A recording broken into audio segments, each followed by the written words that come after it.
Hello guys, আসসালামু আলাইকুম। আইজ আপনারা লাগি অসময়ে একটা ভিডিও শেয়ার করি। আর কারণ সিলেটে আজকে মানে বৃষ্টির পরিমাণ মনে হয় অনেক বেশি হইব। এর লাগি আকাশগুলা অনেক খালো হইয়া আসছে। আর খালো হওয়ার কারণে আমি কইলাম একটু ভিডিও করিলাই। তো ভিডিও করতে করতে দেখি এমন পরিমাণ বাতাস আইছে।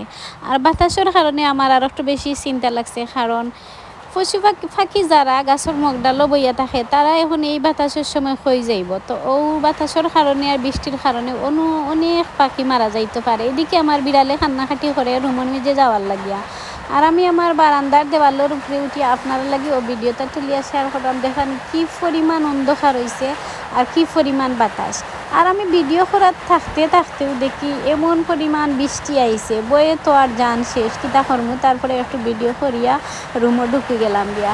ওদেখানি এই গাছপালাগুলা কি পরিমাণ বাতাসে দুলছে। তো ফাঁকিগুলা কোথায় যাইব? এই বাতাসের সময় অনেক ফাঁকি মারা যাইব। তো বালা থাকেন দর্শক বন্ধুরা, আসসালামু আলাইকুম।